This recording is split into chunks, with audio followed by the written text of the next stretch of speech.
Jadi saudara-saudara, pernah dulu dikatakan, kalau presidennya Prabowo nanti polisi akan dikembalikan di bawah Menhan, iya kan? Atau di bawah Mendagri atau di bawah Men apa gitu, benar nggak? Coba bayangkan kalau saya jadi presiden.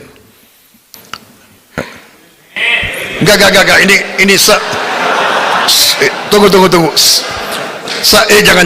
Seandainya si Polan jadi presiden, ya, lebih gampang bagi dia kalau langsung ke Kapolri atau lewat lapisan-lapisan lain. Coba,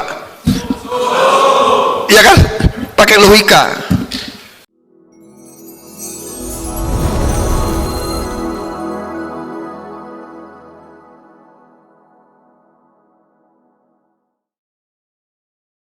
Jadi memang di banyak negara itu polisi istimewa, ya, disebut gendarmerie, disebut carabinieri, disebut constabulary.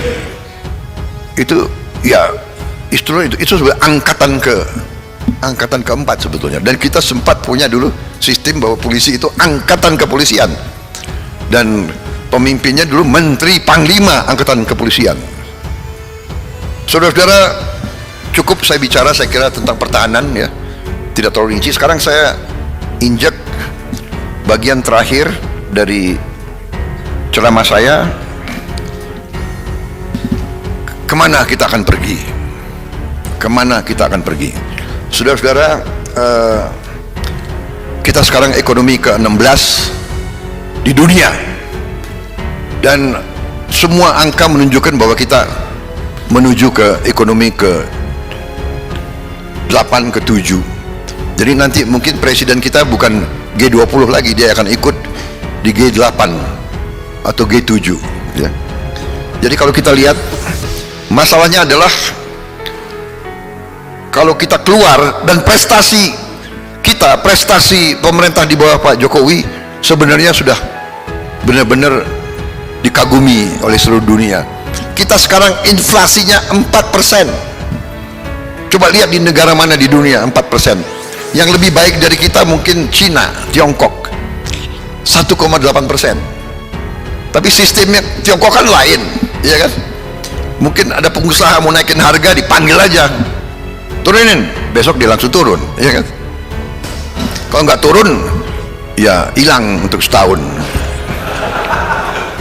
Itu sistemnya lain sama kita, saudara-saudara, ya. Pertumbuhan ekonomi kita 5%, bayangkan, lebih baik dari banyak negara.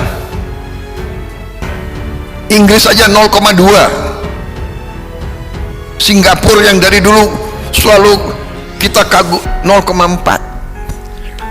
There must be something that we have done. Kita 5%.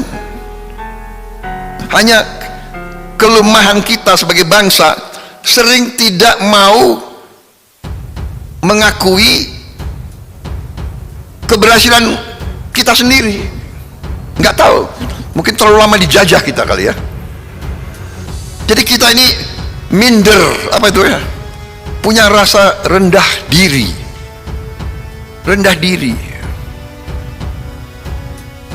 Kalau ada tim sepak bola kita berhasil, ya kan, 32 tahun tidak berhasil, hari ini berhasil, wah, rakyat baru.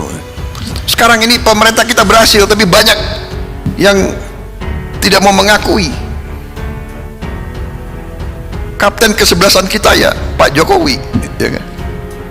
Aku ya striker lah, ya kan? Iya kan? Ya kalau menang ya beliau dapat piala, yang pegang piala kan beliau, benar nggak? Itu kenapa kita, ya kan, masih ada, kalau saya perhatikan, ya, mau perubahan lah, ya kan?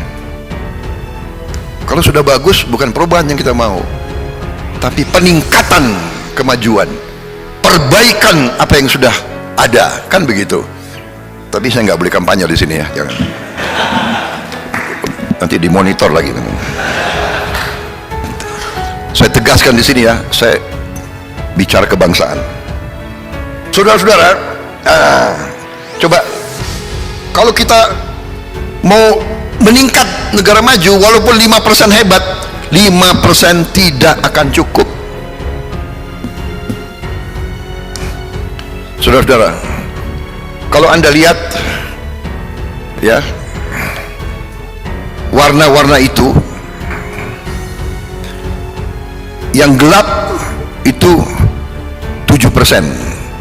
Kalau kita bisa 7%, tahun 2045 kita per kapita kita kurang lebih $18.000 setahun per kapita kita. Sekarang kita di 4.000. Kalau perkembangan kita 6%, tahun 2045 14.000. Kalau kita hanya 5%, ya kita tidak akan lolos menjadi negara maju, kita jadi middle income. Itu yang disebut middle income trap.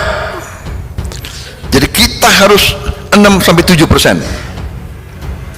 Nah, saudara-saudara, kita sekarang memiliki kesempatan karena kita ada yang disebut bonus demografi. Bonus demografi adalah usia produktif. Usia produktif ini kalau tidak salah umur 18 sampai 35. Nah, kalau mayoritas bangsa kita itu usia produktif, kita bisa manfaatkan ini untuk kita take off. Dan kurang lebih kita hanya punya 13 tahun. Karena itu presiden kita mengatakan waspada, waspada, 13 tahun untuk kita bangkit mulai tahun 2025. Tahun 2038 kita bangkit atau kita terus sebagai negara menengah. Saudara-saudara, banyak sekali yang ingin saya sampaikan, tapi saya kira saya akan batasi ya. Saya buka sesi pertanyaan, tapi sebagai penutup saya ingin putarkan sedikit video hanya 7 menit untuk visualisasi rencana pembangunan pertahanan kita, karena saudara-saudara bagian dari hankam rata. Kita butuh polisi yang kuat, polisi yang unggul, karena saudara-saudara, salah satu ancaman terhadap kedaulatan tidak hanya terbuka senjata, tapi kadang-kadang seperti narkoba. Narkoba itu ancaman bagi keselamatan bangsa kita.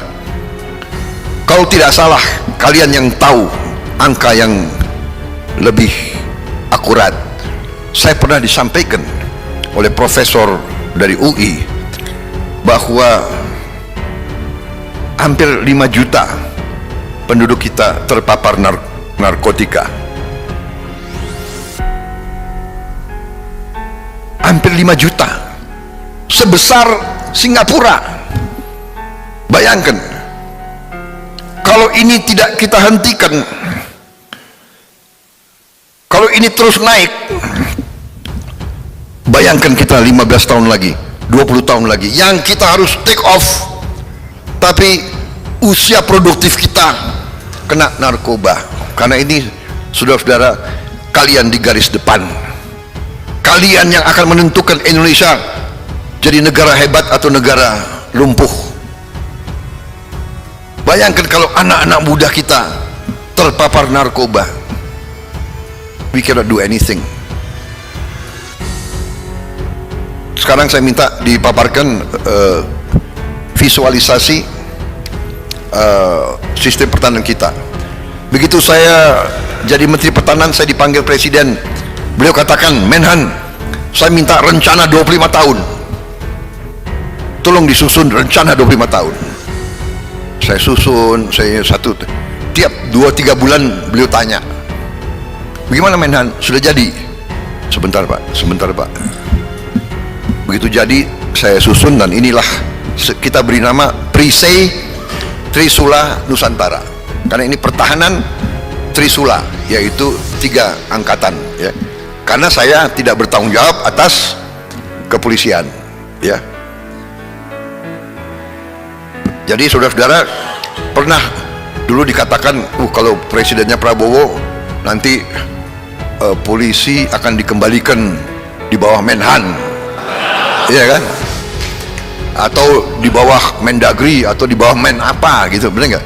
Coba bayangkan kalau saya jadi presiden. Enggak, ini tunggu. Jangan. Seandainya si Polan jadi presiden, ya, lebih gampang bagi dia kalau langsung ke Kapolri atau lewat lapisan-lapisan lain, coba, iya kan? Pakai logika.